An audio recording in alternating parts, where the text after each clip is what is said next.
मो ना नर्मदा भूया मुझे गाँव झील किंतु बहुत वर्ष है मु बाहला पर्यंत भी ये गाँव में मंदिर नाला एबे बहुत खुशी लगुच। ओम श्री श्री नीलकंठेश्वराय नम। आम गाँव में शिव मंदिर नथिबा दोषरु आमको बहुत दुख अनुभव लगुला। शिव मंदिर होगा सकाशे आमको बहुत खुशी लगुच। आम पाटना जाऊँ जर्दा जाऊँ आउ शिव मंदिर पाखक गला बेले बहुत व्यस्त जाई सांगे सांगे आसी पड़ुथुनु घर को एबे घरे थाई। विचित्रानंद दास ये गाँव पुरोहित ये गाँव में शिव मंदिर टी 5 दिन व्यापी 3 तारिख ठारू 7 तारिख पर्यंत महासमर पालन कराई। गतकाली आमर दीक्षा ग्रहण अंकुरारोपण कार्यक्रम सरी आज सकाळू बाबा झाड़ेश्वर मंदिर आज्ञामाला आसी एवं कलश बुढ़ा होगी बर्तमान आम आज रत्नमुद आज दिन हूँ रत्नमुद हो सारा काली हूँ आमर संध्या धान्यादिवेश ठाकुर हे काली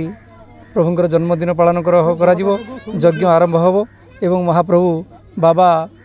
नीलकंठेश्वर आशीर्वाद ये गाँव लोक मैंने अति आनंदर सहित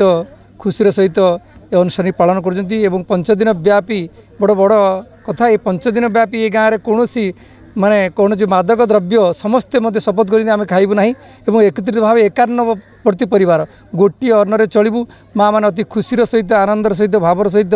5 दिन व्यापी 5 दिन धरी पालन करने जाऊँ। 7 दिन आम हो 7 जो दिन आम 5 दिन सर से दिन पूर्णाहुति हे। शुभ्रांशु देव मते ए ग्राम रे मुख्य कर्ता भाव में बाछि मु ग्रामवासी कृतज्ञ। आम गाँ मिनिमम 200 ରୁ 300 वर्ष पुराना गाँ ए गाँव रे गोटे शिव मंदिर नथिला जाओ समस्ते आम गाँव वयोज्येष्ठ व्यक्ति माने एवं छोट पिला माने समस्ते बसी विचार कले कि नहीं गाँव में गोटे शिव मंदिर होगा दरकार एवं तापाई मते कर्ता हिसाब रे बाछिले एवं आमे गोटे 25 जन गाँव रो मुरबी स्थानीय लोक मानक नहीं गोटे कमिटी कलु एवं से कमिटी माध्यम रे आमे एटी मंदिर करने निष्पत्ति नेलु एवं आर वर्ष अक्षय तृतीय आमे जाई कुशलेश्वर आज्ञामाला आनिथिलु एवं आमे से दिन मानसिक करथिलु गोटे वर्ष भितर आमे मंदिरटी संपूर्ण करियो बोली जाओ बाबा नीलकंठेश्वर आशीर्वाद आम गोटे वर्ष भितर मंदिरटी कंप्लीट करि परिचु एवं एटा गोटे वर्षर मंदिर आते परिश्रम एथिरे आम कमिटी थिबा जड़े सदस्य भी प्राणत्याग करिसेंती ना कृपा सिंधु भूया तो तांकर अवदान ये बहुत प्रत्येक दिन से मत पचारे अरे मु देखिपारि ना